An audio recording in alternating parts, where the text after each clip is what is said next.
Welcome to a brief introduction to the changes coming to Facebook pages, which are also called business pages or fan pages, that we'll be seeing here by the end of March.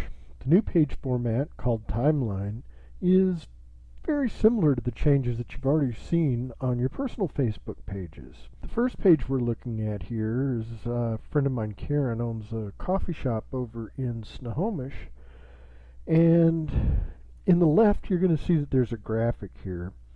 It's a 2-inch by 6-inch image that can contain pretty much anything that you want. Here we've got some text about her address and her website and a tagline and a QR code here that people can scan and go to a specific web page. Underneath the graphic is a list of available tabs or pages for this particular fan page or business page. Think of these like links on a website. Underneath that you'll see some statistics about how many people like this page. At the top center of the page, here under the title, you notice that there are some pictures. These are random pictures that are pulled from the albums on your page. You really don't have any control over how that works or which pictures are going to be displayed. So you kind of have to be judicious about what you put up there so that only pictures you really want customers to see or visitors to see pop up.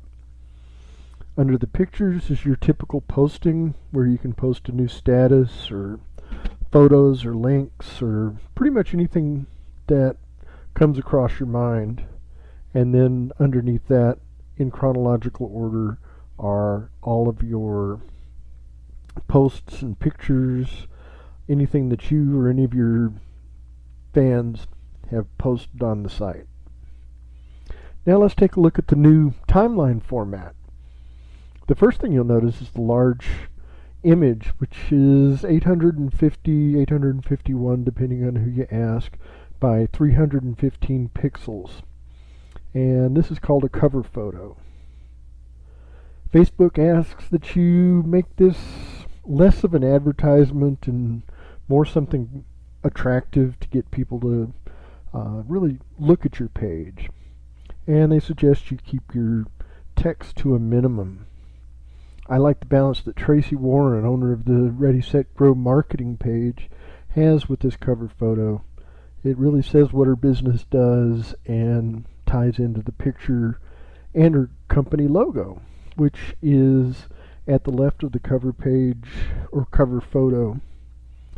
The logo is 180 by 180 pixels, and typically it's your logo, but really you could put anything there. You could put a picture of yourself, you could put a picture of a product. Really, it's up to you how you want to do that. Next to the logo is your business information, and it gives you not only the name of the business and a link to more information, but it gives you some information underneath that about some statistics, how many people like your page and what's going on, and we'll get into that in a little more detail in a future video. One of the most controversial parts, however, is the area over here to the right, and these buttons take the place of the tabs or links that we saw on the left-hand side of the old page format. These are customizable to a degree, and in my humble opinion, are actually an improvement over the old format. You can have lots of buttons, and your visitors simply need to click the drop-down arrow to see all of your buttons. As you scroll down past all of this information, you'll notice that a little menu pops up at the top, and this menu allows you to navigate to various parts of the page, filter content, and then return to the top of the postings again in case you're way far down at it. As an administrator, you have the option of viewing some statistics about your page in what's called the admin panel, and that pops up at the top of the page when you first jump in there. Again, we're going to cover all these options in a little more detail in a future video, but you can see there's notification, likes, your insights, which show what's going on, how many people are visiting your site, how it's spreading on the internet, and new messages and page tips. But the important thing right now is that you can view this information at a glance, or you can click a button and hide the admin panel, and now you're looking at your page just as you would if you were any other visitor. Now, your menu bar as you scroll down is a little bit different than if you were on somebody else's page, because you do get the ability to post from anywhere on your timeline.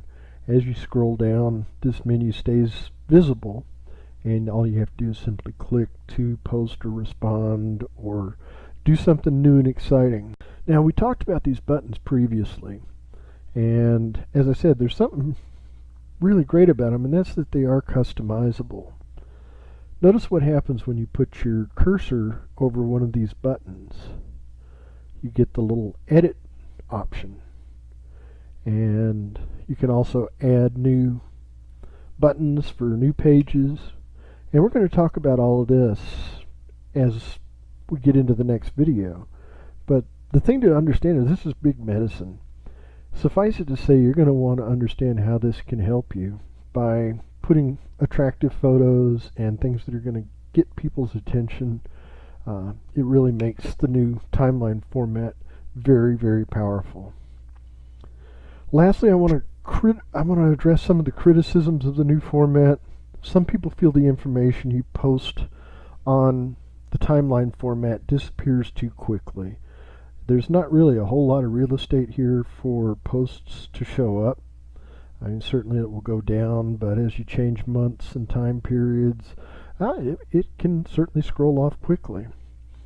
But if you highlight the header of a post, you'll notice that you get the option to edit, and you can pin this to the top of your postings, and I believe it's 7 days that this will stay visible at the top of your postings, so that if you have an announcement or a special going on or an event coming up, you can post it to the top and visitors will see it for a whole lot longer than if it just scrolled off.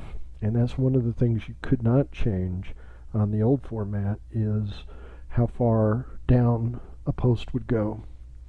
So that's really about it for the introduction. Please check back soon and we'll get into a more detailed look at all these features. Obviously, feel free to post your thoughts, ask questions, or just let me know what I might have missed here. Obviously, the ability to discuss topics of interest is what makes Facebook work for small business, and that's what we want to do, is make this work for you. Until next time, this is Sven Mogelberg, Byte Slaves. Have a great day.